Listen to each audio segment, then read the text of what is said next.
Olá, boa noite. Meu nome é Bruno Bimbi, eu sou jornalista, escritor, ativista LGBT. Eu estou gravando esse vídeo a pedido de alguns amigos e amigas muito queridos da comunidade judaica brasileira, que nos últimos dias vieram me pedir se eu podia tentar explicar um pouco o que eu sei e o que eu penso a respeito dos posicionamentos do Guilherme Boulos, candidato do PSOL à Prefeitura de São Paulo, em relação com o antissemitismo.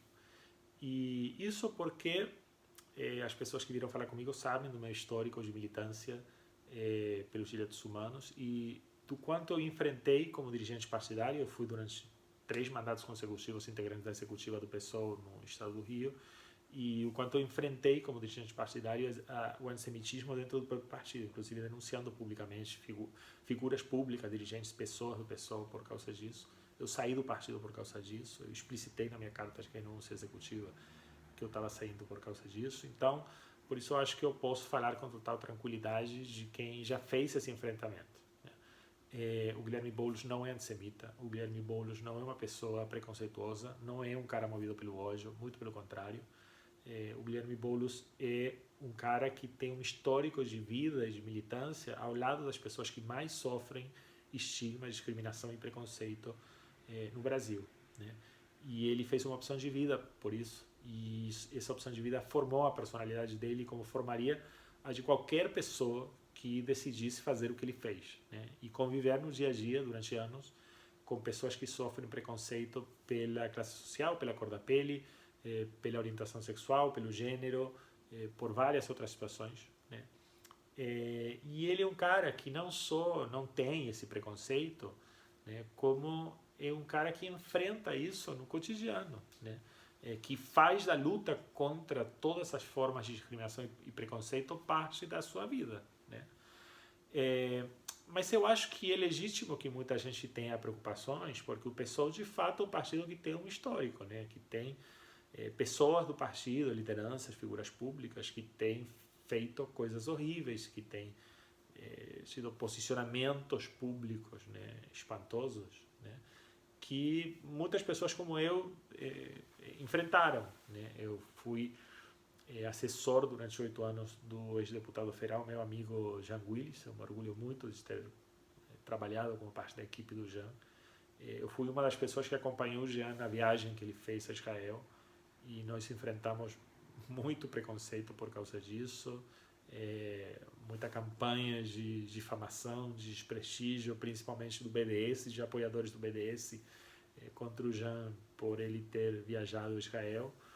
Então, tudo que vem do BDS, gente, tem que olhar com muito cuidado, né? Nos últimos dias, o BDS fez uma publicação anunciando manifestos de apoio ao BDS e colocando a assinatura do Guilherme Boulos, sem perguntar ao Guilherme Boulos se ele queria assinar esse manifesto. A coordenação da campanha dele diz que ele não assinou.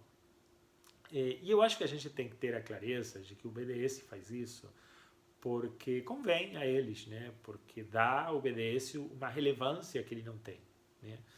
O BDS é um grupo de ódio, é uma organização antissemita, mas é principalmente uma organização irrelevante, né? Insignificante na vida política brasileira. Não tem nenhum papel, o BDS não tem nenhum papel relevante na política brasileira, né? E numa eleição tão importante como essa, que se define o segundo turno da prefeitura da cidade de São Paulo, né, que é a cidade mais importante em qualquer eleição municipal no Brasil, colocar o nome de um candidato que está concorrendo no segundo turno com 45% das intenções de voto no último Datafolha como suposto apoiador do BDS, dá a eles uma relevância fictícia, né? Então é compreensível que eles, a partir da lógica deles, né, é compreensível que eles façam isso para ter um ganho político, né?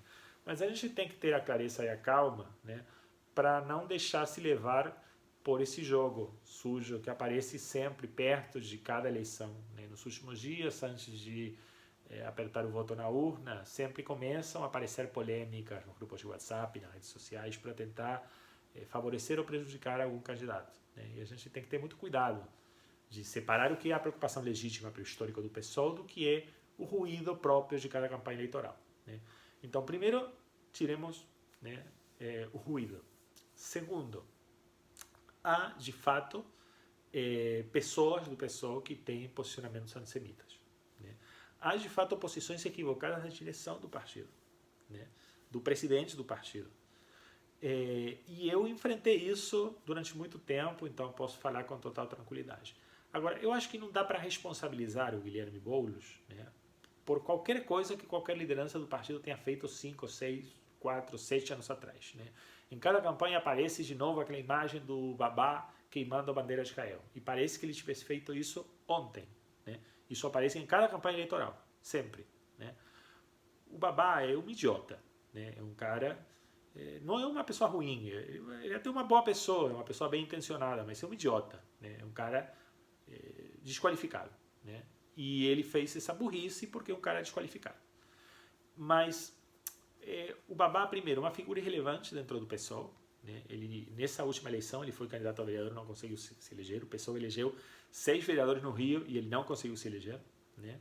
E ele é um cara que não tem nenhum peso real na vida partidária. Né? Ele lidera uma corrente minoritária do PSOL do Rio que tem, né, um peso político muito, muito pequeno. Né? E ele fez isso há muitos anos. Né? Mas isso volta a aparecer em cada campanha para sempre tentar prejudicar. Apareceu quando o Freixo passou o segundo turno no Rio, aparece agora porque Boulos passou o segundo turno em São Paulo e aparecerá na próxima eleição se alguma outra liderança do PSOL, né, estiver. Agora, isso sempre se tenta utilizar essa imagem do Babá para prejudicar pessoas que não só não participaram desse fato dessa queima da bandeira, como também não têm acordo com isso. Né? Como não tinha o Freixo, né? Eu já tive muitas divergências na vida com o Marcelo Freixo, já briguei com ele por tanta coisa, mas o Freixo jamais concordaria com queimar uma bandeira, né? Isso é ridículo, né? Da mesma forma que o Guilherme também não concordaria. Né? Então, eu acho que a gente tem que ter calma para tentar separar, né, todo esse ruído que aparece sempre antes de cada eleição. E pensar o que está em jogo nessa eleição. Né? Guilherme Boulos é candidato a prefeito de São Paulo. Eu acredito que se vocês tivessem a oportunidade de encontrar com ele amanhã, por acaso, na rua, e perguntassem para o Guilherme o que ele pensa, por exemplo, sobre o conflito israelense e palestino, né? A primeira coisa que o Guilherme responderia é: cara, olha só, eu estou no meio de uma campanha que eu estou tentando mudar a história da cidade de São Paulo.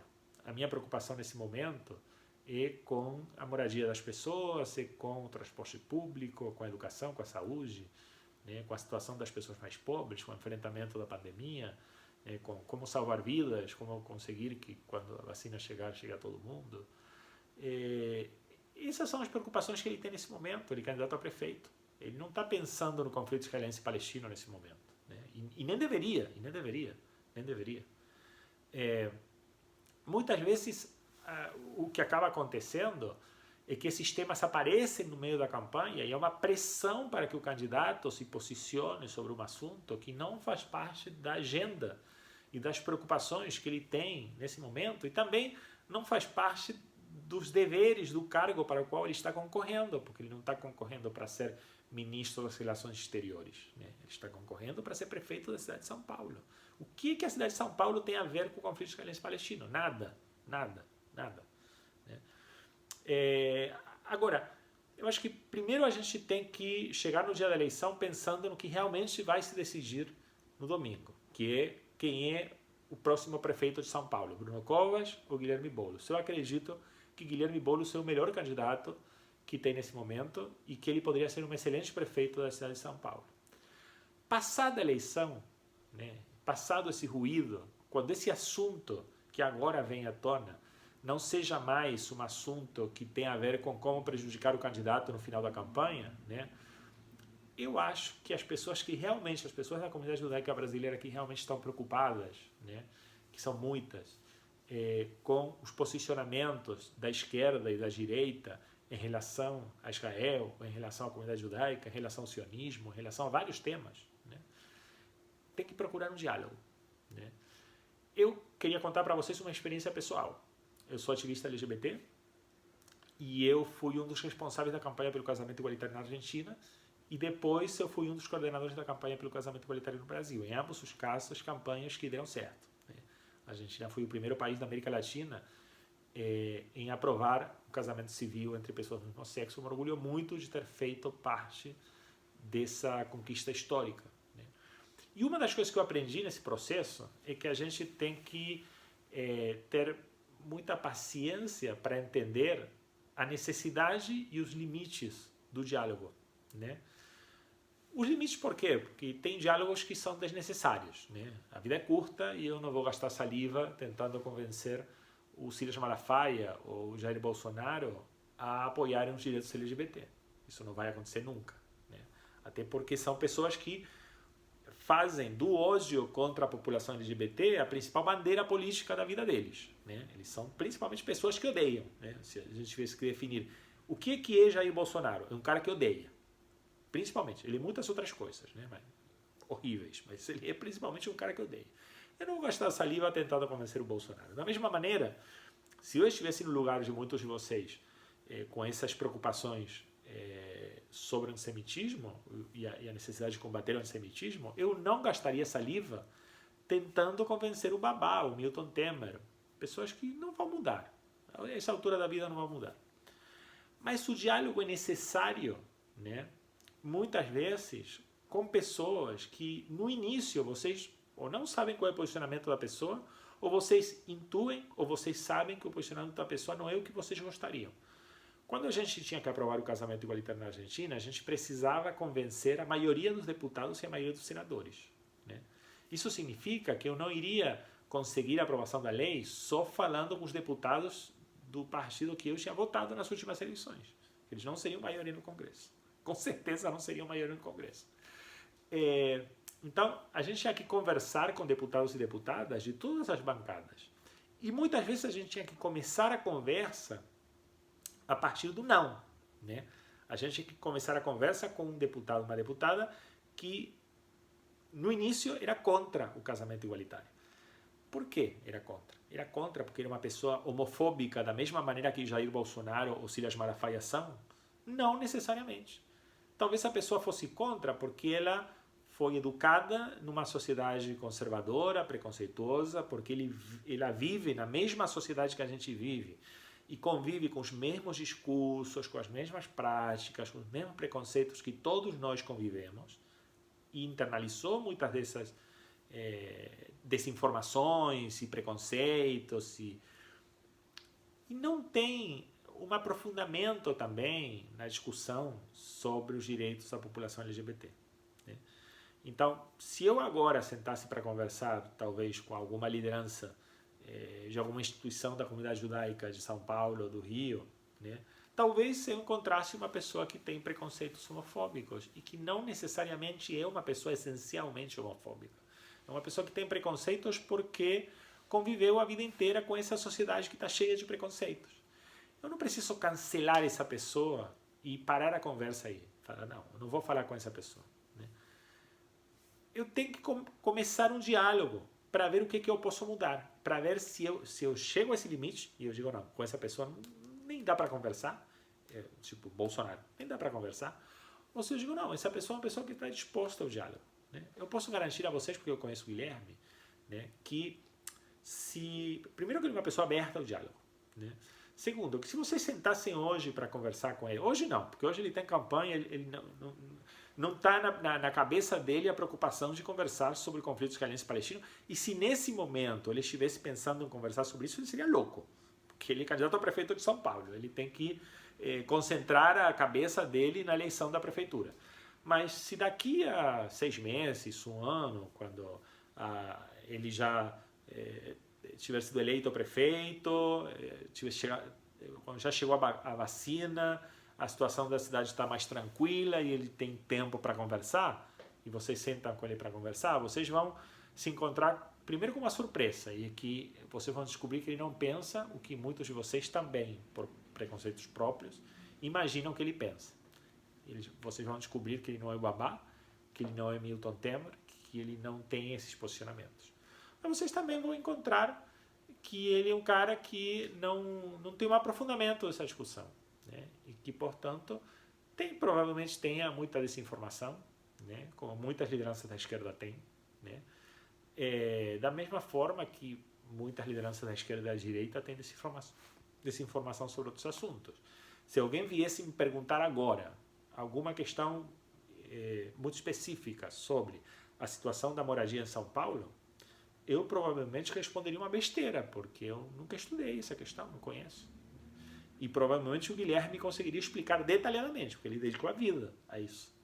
Eu não posso esperar que o Guilherme possa dar uma resposta sobre a questão LGBT com o mesmo grau de profundidade de conhecimento que eu poderia dar, que eu dediquei anos da minha vida a estudar, a militar, a trabalhar nisso.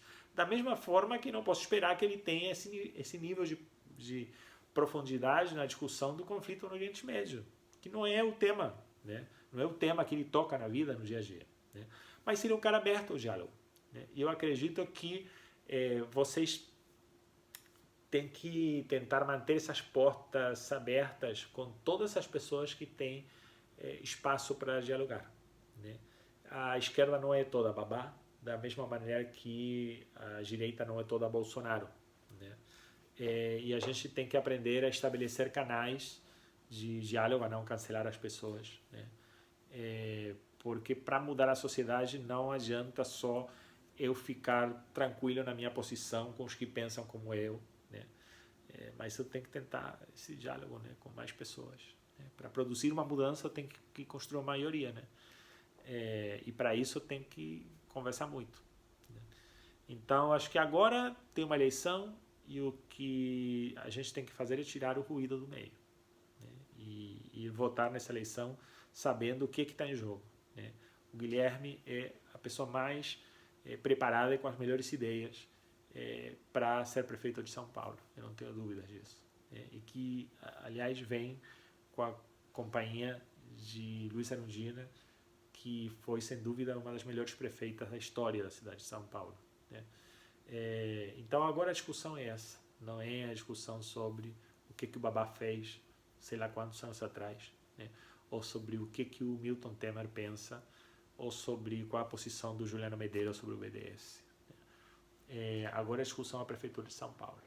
Mas depois que essa eleição passar e que a gente tiver um tempo mais calmo, né, eu acho que a gente precisa continuar construindo esse diálogo para combater o antissemitismo da mesma forma que a gente combate a homofobia, o racismo, o machismo e outras formas de preconceito. Para isso, menos cancelamento e mais conversa com muita gente para tentar mudar as coisas, tá bom? Um abraço.